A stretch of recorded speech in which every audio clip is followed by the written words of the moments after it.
Assalamu alaikum everyone. Wonderful morning, wonderful afternoon, wonderful evening, and wonderful night. I am Nahir First Wali. I am from Karachi, Pakistan, and it gives me immense pleasure to welcome all of you to this special interview session today. We have the privilege of hosting our truly expectational guest, Dr. Chanie Messenger. Dr. Chanie Messenger is a distinct guide, occupational therapist, speaker, author, coach, researcher, and professor. Her remarkable journey and multifaceted expertise have made her a highly respected figure in her field. We are eager to delve into her life journey and gain valuable insight from her experience. Without further ado, let's extend a warm welcome to Khani Messenger. So, welcome Khani, how are you? Hi, thank you. Thank you so much for having me. I'm just so humbled and grateful to have this conversation with you this early afternoon for me. Thank you. So, first of all, please introduce yourself. So, hi everyone. My name is Dr. Khani. Oh, hi Clara. How are you? It's nice to see you. I work primarily as an occupational therapist. I work with children and parents that have kids ages 0 to 12 years old. I teach at university. Last weekend, I led a mindfulness meditation workshop with individuals of all different ages, of all different walks of life. My passion is speaking and teaching mindfulness meditation. I teach at university. I work with research students, and with everything that I'm doing, the intention is to be of support and to be of service to helping others, especially when it comes to being present and learning how to cultivate being in the right here, right now. Great. So, my first question is that can you tell us more about your journey and how you become a occupational therapist? So, really great question. When I was a young girl, I always knew that I wanted to be of support working with kids. I never really knew exactly what I would be interested in doing. When I was about 17 years old, right out of high school, I started working with a little girl who had Down syndrome.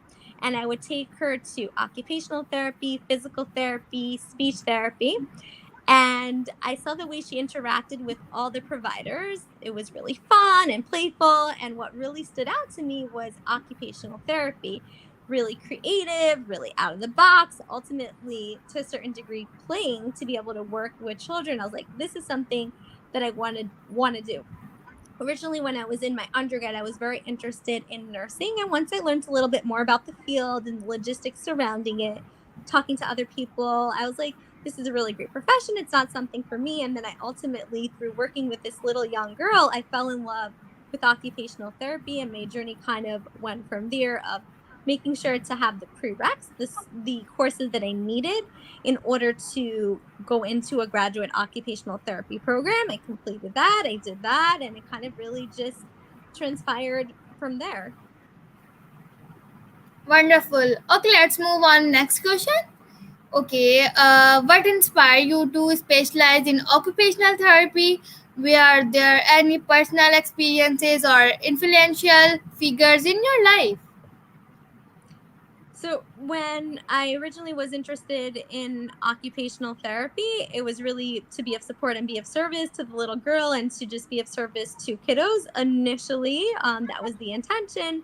And as I've been in the field for almost 10 plus years at this point, what's been inspiring me is to kind of like shift a bit of what I'm doing within my profession and really bring in more consciousness and a less of an emphasis, and while at the same time still focusing in on functional skills, anything that we need to do in our day to day life from the time we wake up in the morning to the time we go to bed at night. If anyone from any age is really struggling, that's where an occupational therapist comes in, can be of support, from eating to sleeping to dressing to fine motor to being able to write, to be able to color, to be able to sit, to be able to focus. That's where OT comes in. And I was within the typical paradigm for the first 5 to 6 years of working until within the last couple of years, I've really shifted and felt inspired from Dr. Shafali's work and Susie Lula's work and Wayne Dyer and Louise Hayes to really shift with what I'm doing. Yes, there is that functional component with what I'm doing and when I'm working, while at the same time bringing in more of this consciousness approach focusing more on being present, connecting to the right here, right now, really not for the kids that I'm working with, really ultimately the teachers, the college students, as well as the administrations, like shifting gears, less of the emphasis on the kids and more of the emphasis on the adults, because the adults are shaping and having an impact on the children.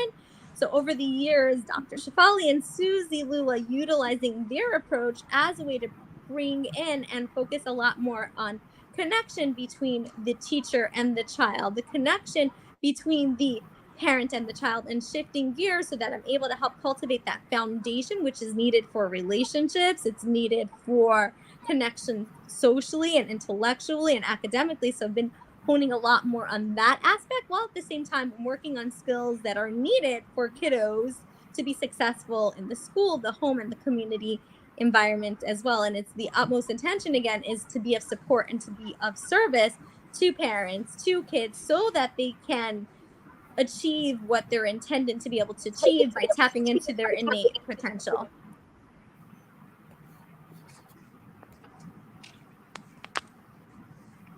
All right. So, as an occupational therapist, what are some of the most common challenges or issues you encounter in your work? So I would say the when I'm working with kiddos and parents, key things that I've noted initially when I first started was more of like skill based. The child needs to be able to walk at a certain time, eat at a certain time, write, be able to do all these different skills. But then once I shifted a little bit away from these milestones and expectations, I realized I'd rather hone in on focusing on that parent child dynamic, and that helps facilitate skills, that helps facilitate the emotional and the self regulation. Because when the parent or the caregiver or the teacher is able to be remain tapped into and connected to themselves, they're not projecting their wants and their needs and their desires as much on the kiddos. So when I'm able to help focus in on the skills, more of this presitude and this quietude and this stillness in the adult, ultimately a lot of the times it has a trickling positive impact on the kid, especially as it relates to emotional and self regulation. So that's been a key thing when I'm working with kiddos. It's like my child is tantruming, or my child doesn't have good fine motor or gross motor skills. Like, help me fix my child, corrects my child. And a lot of the times I'll take that step back for a moment and let's look at the parent. Let's focus on being present and connected. So then we are working together. The child is feeling safe and comfortable so that they're able to learn those skills to regulate, so that they're able to learn the skills of integration, so they're able to learn those skills of fine motor and gross motor skills in a more calm, collective environment, so that they're feeling authentic and they're still remaining trapped into their own authenticity and being still true to their own self.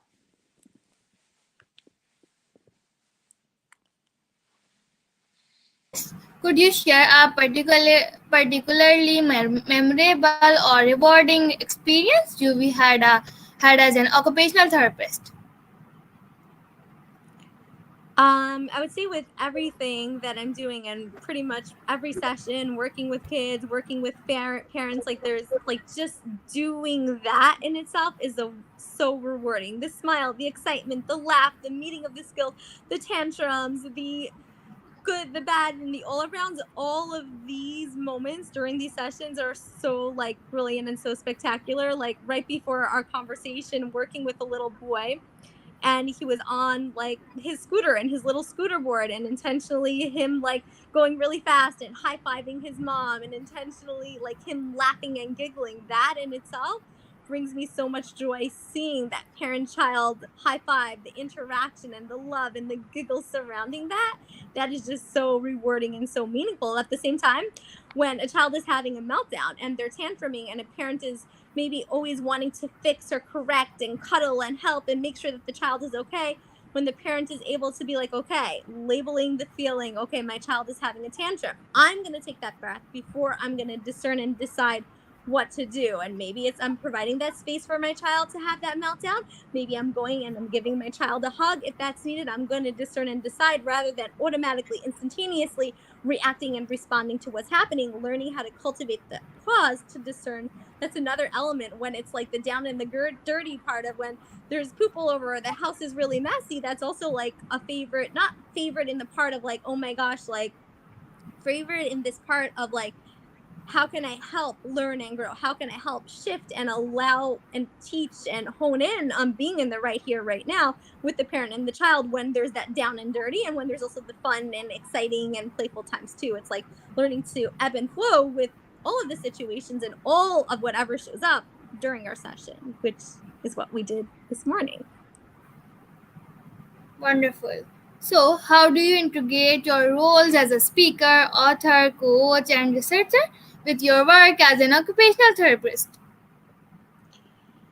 I would say with how I'm showing up during one-on-one sessions, how I'm showing up with when I'm teaching or speaking or traveling, ultimately as best as I can. I'm ultimately the same. I'm not much different. Maybe personally with friends, I'm a little bit more different depending on what's coming up. But typically, the person that I'm showing up when I'm speaking and teaching and when I'm of support and being a keynote or whether I'm like locally or internationally, it's ultimately that same person. I'm not much different when I am like in my day-to-day life overall.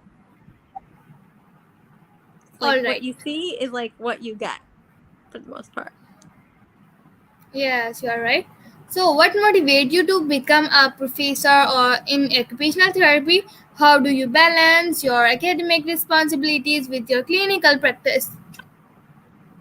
So what inspired me was to speak and to teach was more of that I've had like a lot of lessons and a lot of experiences in my life. I've experienced a lot of anxiety over the years. I've experienced a lot of individuals telling me that I shouldn't and I can't do certain things, that I'm not going to be successful just because they decided that. And I've had these hardship, maybe not hardships, but I've had these experiences that really kind of like blew me open at a very young age. And I felt like I can be of support and be of service to people individually and then at university and speaking and teaching engagement. So I felt like through my experiences and when I, as best as I can, when I'm open and vulnerable and authentic, that also gives people the opportunity to kind of just tap in and to connect and to show up with whatever I'm speaking, whether it's resonating or not. It just offers that opportunity for that learning and that growing piece if individuals choose to, embark in that journey. Superb. Are there any specific areas within occupational therapy that you find particularly fascinating or are passionate about? Yeah, so areas within occupational therapy that I'm really fascinated and really, really passionate, which I've kind of like honed in on over the years, is mindfulness meditation. That's like my big area of expertise, along with sensory integration, because I believe that with everything and anything that we're doing in our life, we have the ability to do it even better by being present. Because when we're multitasking and doing five or six things at once, or we have many things that we need to do, when we're able to cultivate a little bit of that present in our life, even if it's 5 minutes in the morning and night, we're able to shift everything and anything that we're doing, especially with how we're showing up within relationship to ourselves and to other people. It has that trickling and that domino effect. So that's why when I'm teaching and speaking and traveling and even working one-on-one, I always try to bring in that mindfulness meditation piece as an occupation, as an activity that everyone can cultivate, whether you are 5, 10, 110 years old, whether you are, wheelchair bound, whether you're in a hospital or not, wherever we are, we have the ability to hone in and to cultivate that to help be present. And it can have a significant, profound impact on pretty much all areas of our lives. Okay, my next question is that, in your opinion, what are some of the emerging trends or developments in the field of occupational therapy that professionals should be aware of? That's a really, really great question. I would say there's a lot of merging areas, especially some people don't really know this about occupational therapy. The profession originally originated in mental health and inpatient psychiatry. And then over the years, a multitude of different professions started to take over some of the areas, especially, I think, nursing and social work. And now I'm starting to see that shift again, where occupational therapy is starting to be more upfront towards like mental health, especially as it relates to mental health setting, inpatient and outpatient psychiatry. That's a big area that's there and it's re-emerging once again, which I think is really, really important, especially in the times that we're living in. We are living in a heightened level of stress and anxiety. And this is now more than ever where occupational therapists can really hone in and focus in on that occupation and that skill base and the emotion and the self-regulation piece to really help individuals remain present and tapped into doing things that are really meaningful and purposeful to them. All right. So, as an author, can you tell us about any books or publications you will write in and how they contribute to the field of occupational therapy? So I published a book entitled Breathe, Breathe, Breathe, intended for children 2 to about 10 years old. Really, ultimately, anyone that's interested in learning about mindfulness meditation, this is like a really spectacular book to read as it simplifies what mindfulness meditation is. In terms of, I think I don't know if it's necessarily enhancing, but it's adding to occupational therapy, and the fact that it's like just showing like the uniqueness of occupational therapy, of how we have the ability to do a multitude of different things within the therapy realm with it. So I think it's just like an added like cherry on top surrounding with what I'm doing. I will be presenting my doctoral thesis in Paris like next month on like a really large scale. And my thesis was, and it is with the students that I'm working with at university now, it's an occupation based mindfulness meditation training. Originally, it was geared towards teachers and school professionals. It shifted to parents. This year, it's going to be shifting towards college students, and this will be the first time that I'm presenting it on a large scale internationally in Paris, sharing the positive benefits of mindfulness meditation and how to cultivate occupation based mindfulness minutes. Simply, that again can have a profound, significant impact on everyone's lives. So that's like the direction when it comes to speaking. Like, I'm speaking more on mindfulness and meditation. I wrote a book on mindfulness and meditation, and in the future I will write more children's books on mindfulness and meditation and speaking more. And ultimately, my vision is to open up some type of center, some type of school with an emphasis on consciousness. Yes, there's skills and occupations that need to be developed and created, but more on this consciousness, being in the right here, right now, so that the kiddos can remain tapped into their authenticity, their validity, what things is true to them, so that when they're 18, 20, 25, they're not maybe experiencing as much stress or as much anxiety, because that seed is planted from the time they're 0 to 7 years old. Okay, it's so good. What advice would you give to aspiring occupational therapists who are just starting their careers? I would say advice for people that are interested in occupational therapy, or for really young people. And Naomi, you're a young person, right? You're 15 years old. Uh, I don't understand. Please say it again. I said that you're a very young person. You're only 15 years old, right? You're very Yes. young. Yeah. So kudos to you. It's just really, really inspiring to see young people having conversations with people all over the world. And it's just so shows like bravery and courageousness and intellect for your beyond your years for doing this and just stepping in and having conversation with people. So kudos for you for doing that. And for anyone that's 15, 18, even if you're older and you're starting on a second career, for anyone, I would say don't let other people tell you you cannot do something. If your heart is there and you cultivate the skills and you work towards whatever you're interested, you can do it. Reach out, have the support, try. There's no such things as fail, but you may not be successful, and try again and try again and keep at it and keep doing it. And then ultimately, if you're really not quote unquote successful or not really doing something and you're not able to do it, then it's maybe reshifting and not getting to attach to the idea of being that therapist, that teacher, that speaker, that role model, or whatever it may be. So it's like releasing that, but really putting in the time, putting in the effort, and not letting anyone tell you otherwise that you cannot do something. Because if you can dream it, you can achieve it. And all you need to do is cultivate that steps and have the right people to be of support if need be. And if not, sometimes it's releasing, but in reshifting it, not getting so attached to that idea. So if your heart feels it, I say go and do and tap into that and remain tapped into what is intuitively feeling good and feeling right for me. Even if the grown-ups in my life, even if society is saying no, you can't and you should, you're not smart enough, or you're not big enough or taller enough or whatever it may be. Nope, that you can do this and you got this, and you need to cultivate those steps to be able to do it, but not get attached to that dream or idea. Release, and then kind of figure out, how can I achieve, what can I do in the right here now surrounding that.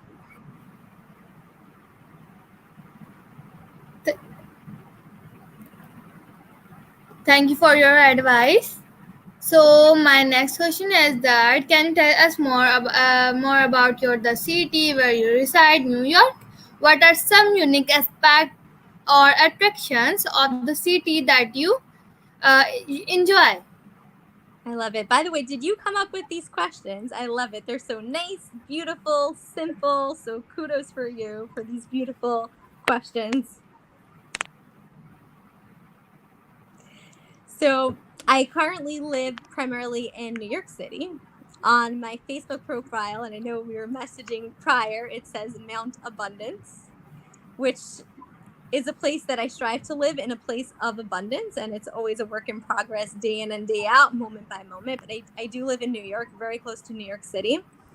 And I personally don't like New York. I don't like the city. I don't like the busyness. I don't like the hecticness of where I'm at, where I'm most of the days during my week. I'm usually go more to the countryside for the weekend. I'm currently more in the countryside at this point for the weekends. But when I am in New York, what I really love is the convenience. Everything is there. You want to go to a pizza store, you want to go to a restaurant, you need to go to the grocery store, like everything is like really all set and ready. It's a convenience for me of like a 5 to 10 minute walk to get to where I need to go pretty quickly and pretty simply, which is pretty awesome. There's like where I'm in more in like countryside space. It's not, things are accessible, but you typically really need a car to get, to get to one place to the other. So I appreciate the convenience of where I live in New York. That's really amazing and spectacular.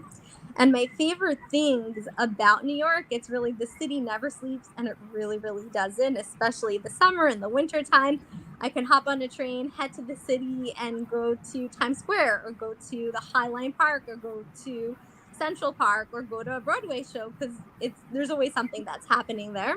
There's, in the summer, there's like yoga classes outdoors, and there's aerobic classes outdoors in the parks, which is really, really beautiful. When I'm not in actual New York City, I really appreciate being out in nature, and I'll drive an hour or 2 hours from my home intentionally to go on a hike, to go see a waterfall, intentionally to just sit and meditate and appreciate the trees, the wind, the flowers, and just connect and tap into that. So like that's my by far like favorite things to do when I can. I'm not too far from a park called Prospect Park, and they have a beautiful like waterfalls and lakes and trails there. So when I get the chance to and have the opportunity, I'll go. And usually also the beaches in like New York and New Jersey are kind of like nice and pretty and just really zen and pure peace when I go there too. Wonderful.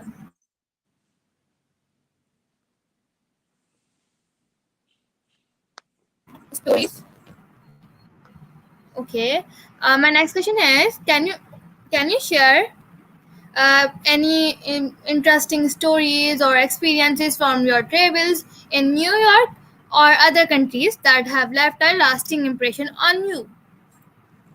So over the years, I've had opportunity to travel like a lot of places all over the world, and had experiences of being in South Africa, in Thailand, in Panama, in Guatemala, in Laos, in Israel, just to name some of the places that I've been to. And something that really stood out to me, I think I was in Thailand. It was me and a group of volunteers. We were in this very remote village. And in this village, they did not have any electricity. And part of the role of the volunteers and I were to go and help build solar panels in the main like city center.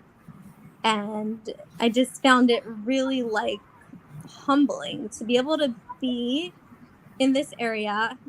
The group and I, we built solar panels. And what was the importance of like solar panels? Like for me, like I'm living with electricity, running water. I never really thought about this.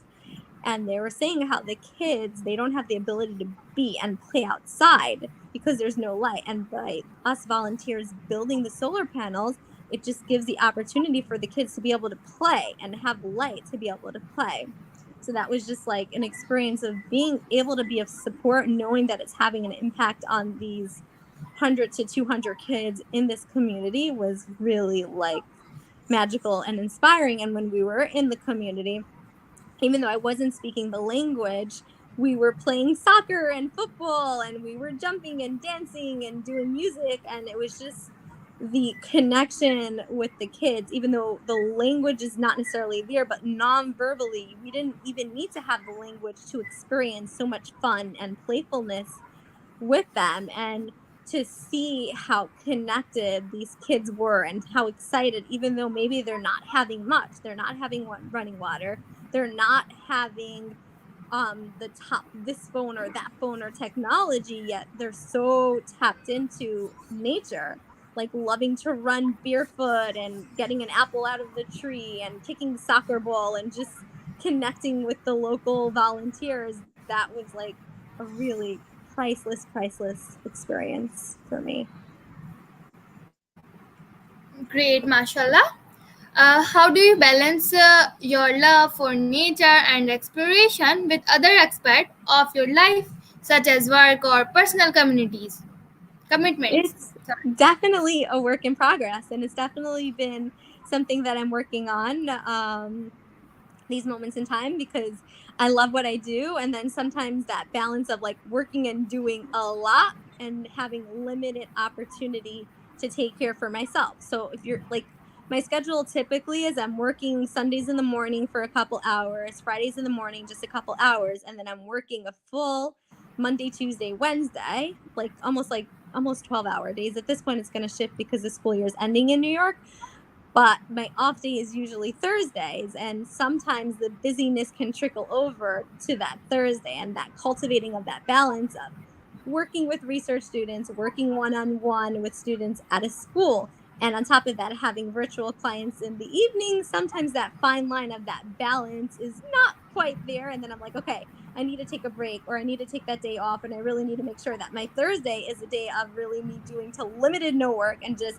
being out in nature, or just taking a nap, or like meditating, or something like that. So it's been something that I've been like toying with and really trying to really cultivate that balance, so it's not all work and it's not all play per se. But when I'm working, I'm in so much joy and so much excitement that it doesn't really feel like I'm working. And I'm traveling in about a week at this point, and telling parents like I can work virtually or not. And a lot of the parents are like, okay, it's okay, take a break and we'll see you in another like week or two. And then for myself, I'm like, maybe not, because I'm enjoying and appreciating so much of what I'm doing that it doesn't really have an impact if I'm like working or not working. It ultimately feels like so good and so right. So that balance of like that friendship and that socialization and work and nature and all these things, sometimes it's not so fine tuned, because like I feel so good when I'm doing it that it's almost like so hard to like shift the two, because it's such a part of me that I really enjoy and really appreciate. So I'm kind of working with that and figuring it out. That's awesome.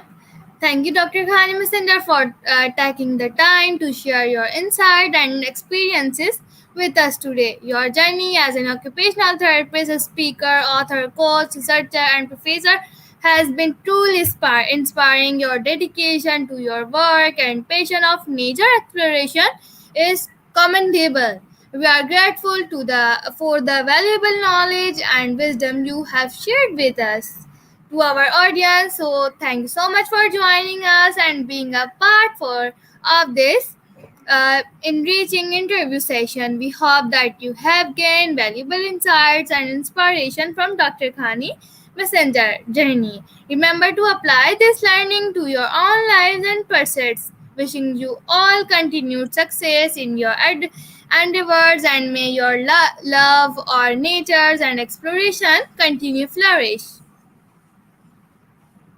Thank you, sweetie. It was so lovely to have a chat with you, and just so humbled and grateful, and just thank you, sweetie.